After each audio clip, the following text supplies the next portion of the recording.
ඔබ දන්නවාද අපේ ශරීරයේ අපට නොපෙනෙන අභ්‍යන්තරයේ ඇතිවන සෞඛ්‍ය ගැටලු බොහෝමයක් අපට කල්තියා ඇතිවන රෝග ලක්ෂණ වලින් හඳුනා ගන්නට පුළුවන්. නමුත් කනගාටුවට කාරණාව තමයි අපි මේ රෝග ලක්ෂණ නොසලකා හැරීම.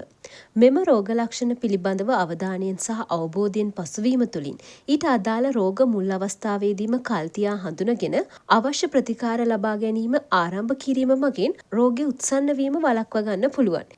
ඉතින් අපි අද ඔබව දැනුවත් කරන්න සූදානම් වන්නේ ඔබේ නියපොතු වලින් කියවෙන ඔබට තිබිය හැකි සෞඛ්‍ය ගැටලු කිහිපයක් ගැන. ඉතින් අපේ ඉතිහාසයේ හෙළ වෛද්‍ය වෙදකම් වලත් අපේ අභ්‍යන්තරයේ ඇති රෝග ලක්ෂණ හඳුනගන්න මෙන්න මේ නියපොතු වල ලක්ෂණ භාවිතා කළා කියලා සඳහන් වෙලා තියෙනවා. නමුත් මේ වීඩියෝව ආරම්භයේදීම ඔබට මතක් කළ යුතු වැදගත් කරුණක් තියෙනවා. ඒ තමයි ඔබේ නියපොතු මේ ආකාරයට තිබූ පමණින් අපි මේ සඳහන් කරන රෝග ලක්ෂණ ඔබට 100%ක්ම තිබෙනවා කියලා අපට නිගමනයකට එන්න අමාරුයි. අප සඳහන් කරන නියපොතු වල ලක්ෂණ තිබෙනම් ඔබ වෛද්‍යවරයෙකු හමු වී උපදෙස් ලබා ගැනීම අනිවාර්ය බව අප වීඩියෝව ආරම්භයේදීම ඔබට මතක් කරනවා. එහෙනම් අපි බලමු සෞඛ්‍ය ගැටලු නිසා නියපොතු වල ඇතිවෙන්න පුළුවන් වෙනස්කම් මොනවද කියලා. පළවෙනි එක තමයි සුදු මැලි නියපොතු. සම්පූර්ණයෙන්ම නැත්නම් අර්ධ වශයෙන් සුදු පැහැයට හැරුණු නියපොතු සුදු මැලි නියපොතු ලෙස හඳුන්වනවා. රක්තහීනතාවය, පෝෂණ ඌනතා, හෘද හෝ වකුගඩු ආශ්‍රිත සෞඛ්‍ය ගැටලු වගේම ශරීරය තුළ විෂවීම් ගැනත් සුදු මැලි නියපොතු වලින් ඉගි ලබා දෙනවා. ඊළඟ එක තමයි සුදු නියපොතු. අඳුරු පැහැති කෙළවර වලින් වට වූ දාරයක් සහිත සුදු පැහැයට හැරුණු නියපොතු බොහෝ විට හෙපටයිටිස් වැනි අක්මා වාර්ෂිතව සෞඛ්‍ය ගැටලු ගැන ඉගි ලබා දීම සිදු කරනවා. මේ ආකාරයට ඔබේ නියපොතු ඇතනම් අනිවාර්යයෙන්ම වෛද්‍යවරයෙකු හමු වී උපදෙස් ලබා ගැනීම අනිවාර්යයි. කහ පැහැති නියපොතු. බොහෝ විට දිලීර ආසාදන නිසා නියපොතු කහපාට වීම දැක ගන්නට පුළුවන්. මේ තත්ත්වය දරුණු අතට හැරුණොත් නියපොතු ඝන වී කුඩු වීමක් සිදු වෙනවා. ඒ වගේමයි ඊටාම දුර්ලභ අවස්ථාවන් වලදී නියපොතු කහ පැහැයට හැරීම තුළින් දියවැඩියාව, තයිරොයිඩ්, පෙනහළු ආශ්‍රිත සහ සමය රෝග පිළිබඳව ඉගි සැපයීමක් කරනවා කියලා නවතම පරීක්ෂණ වලින් සොයාගෙන තියෙනවා. නිල් නියපොතු. නිල් පැහැයට හැරුණු නියපොතු මගින් බොහෝ විට ශරීරයට ප්‍රමාණවත් ඔක්සිජන් නොලැබීම වගේ දේවල් පෙන්눔 කරනවා. ඒ වගේමයි කලාතුරකින් පෙනහළු සහ හෘදය ආශ්‍රිත ගැටලු වෙන්නත් පුළුවන් කියලා දැන් සොයාගෙන තිබෙනවා. රැලි සහිත නියපොතු.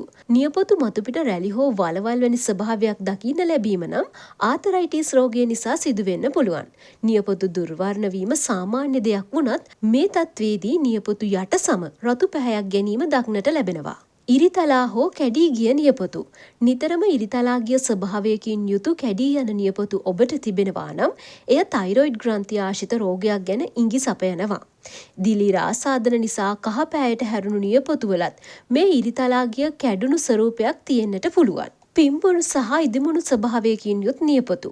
නියපොතු වටා ඇති සමේ දැවිල්ල, රතු පැහැය, මෘදු මොලක් බව සහ නියපොතු ඉදිමුණු ස්වභාවයකින් යුක්ත වීම ක්‍රොනික් පැරනොචියා ලෙස හඳුන්වන නිදන්ගත රෝගයක් ලෙස හඳුන්වනවා. ඒ වගේමයි දිලීර හෝ වෙනත් ආසාදන නිසාත් මෙය ඇතිවෙන්නට පුළුවන්. නියපොතු වලට යටින් අඳුරු රේඛා ඇතිවීම. මෙලෙස නියපොතු වලට යටින් තද වර්ණයකින් යුතු රේඛා ඇතිවීම මෙලනොචියා තත්වය ලෙස හඳුන්වනවා. ඒ වගේම සමේ පිළිකා ආසාදන හෝ තුවාල නිසාත් මෙම තත්වය ඇතිවෙන්නට පුළුවන්.